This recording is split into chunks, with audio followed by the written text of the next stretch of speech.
Olá pessoal, bem-vindos. Meu nome é Helena Mistal de Maniche, eu sou psicóloga, psicanalista, professora de graduação e pós-graduação e eu vou nesse vídeo falar um pouco sobre a noção de angústia para a psicanálise.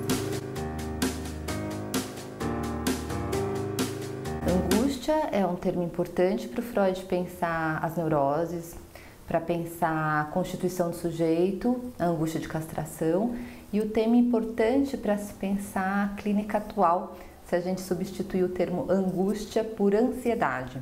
Então, crises de ansiedade, transtorno do pânico, fobias, etc., são quadros que a gente costuma estar às voltas no nosso dia a dia, no nosso cotidiano. Na psiquiatria contemporânea, o campo angústia ele está delimitado pelo grande grupo de transtornos que compõem os transtornos de ansiedade, e a diferença que é feita, por exemplo, no manual do DSM, é entre medo e ansiedade. Então, medo seria a resposta emocional à ameaça iminente real ou percebida, enquanto ansiedade seria a antecipação de ameaça futura. Nos textos freudianos, o termo original em alemão é Angst, que foi traduzido por ansiedade em algumas traduções.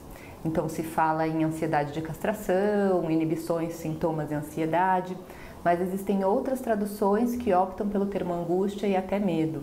No texto Inibição, Sintoma e Angústia, o Freud privilegia a palavra medo se esse afeto ele tiver encontrado um objeto, enquanto a angústia teria uma qualidade de indefinição e falta de objeto.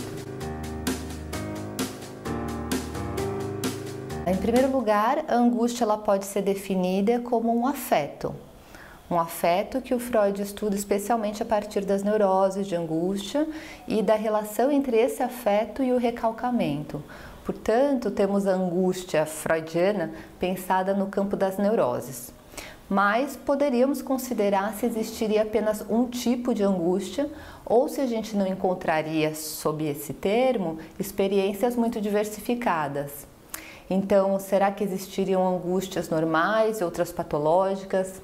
Haveria angústias típicas da psicose que se diferenciariam da neurose? Winnicott ele defende isso quando fala sobre o desenvolvimento emocional primitivo e as angústias impensáveis. Na perspectiva desse autor, as angústias da psicose, que teriam origens no desenvolvimento emocional primitivo, seriam qualitativamente diferentes, corresponderiam a defesas diferentes, a ameaças diferentes em relação às angústias freudianas, as angústias relativas às neuroses, relativas ao complexo de Édipo, à sexualidade, etc. Já em Lacan, se o Freud delimita a angústia a partir da qualidade de indefinição e falta de objeto, o Lacan vai dizer ao contrário que a angústia tem sim um objeto. A angústia não é sem objeto. E que esse objeto seria o objeto A.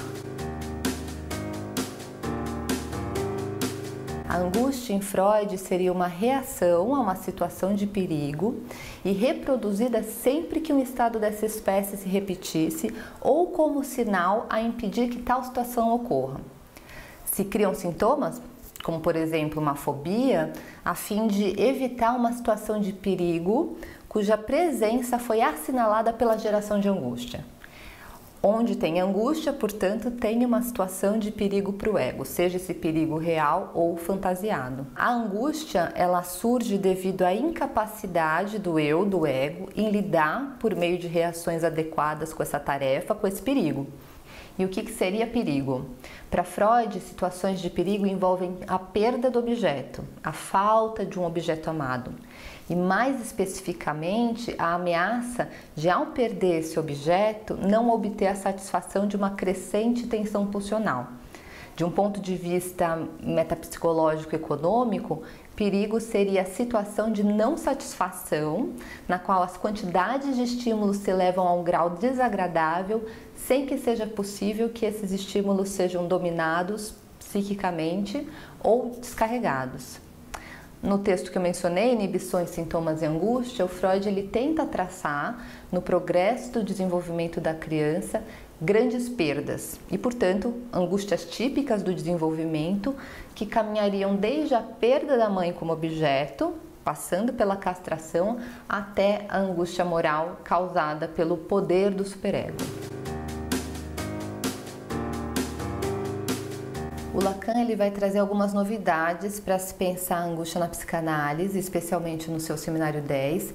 Eu vou ressaltar 2 pontos dessas novidades. A primeira delas é que a angústia tem um objeto, ainda que esse objeto não seja acessível pelo mesmo caminho de todos os outros.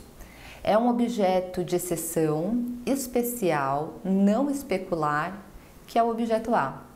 Então, o objeto A, ele vem aí como um termo, um nome, uma letra, para dar conta de formalizar aquilo que é da ordem do real.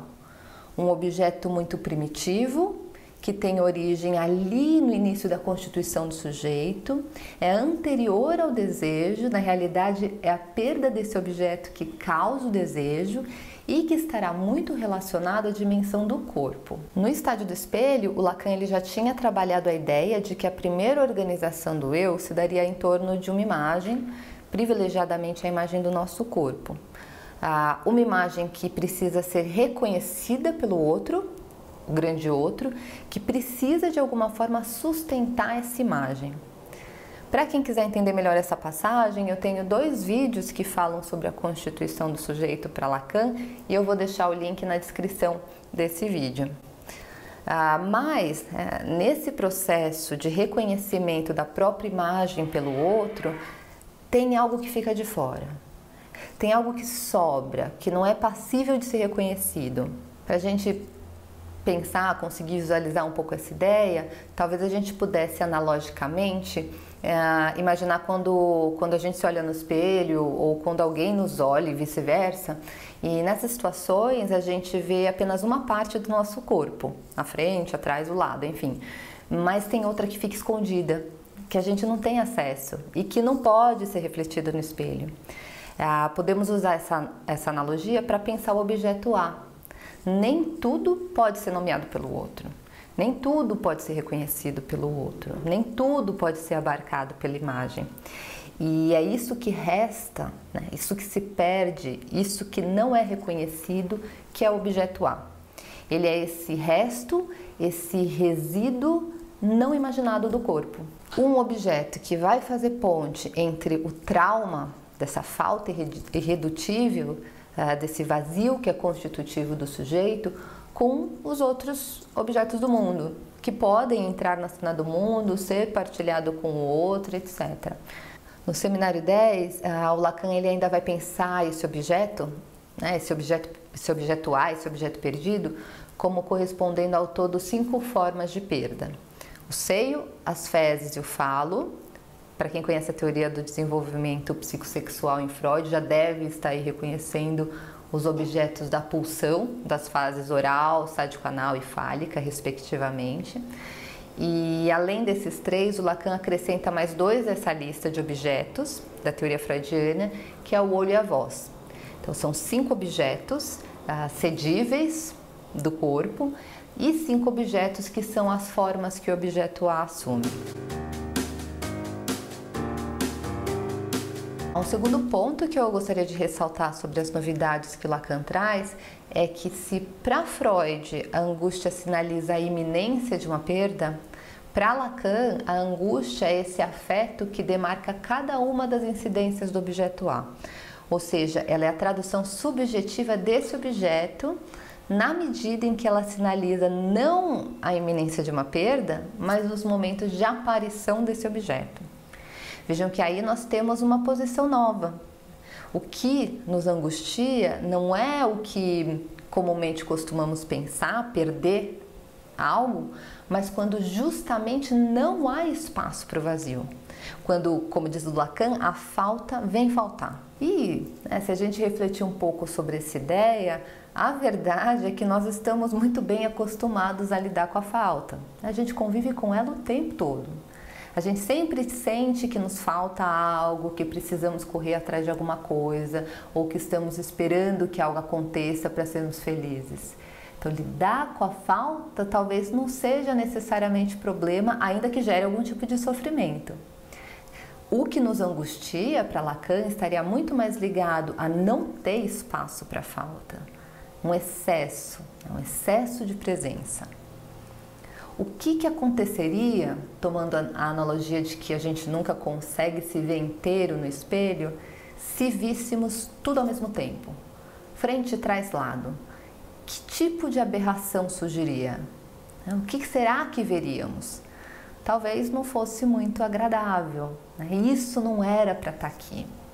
E isso é o objeto A. Portanto, a angústia para Lacan trata-se desse afeto que acomete o sujeito nos momentos em que ele está às voltas com esse objeto inapreensível, objeto que é intraduzível de outra maneira que não seja pela angústia. Se você gostou desse vídeo, então eu vou te convidar para se inscrever no canal e compartilhar o vídeo com outras pessoas que você acha que possam se interessar pelo tema.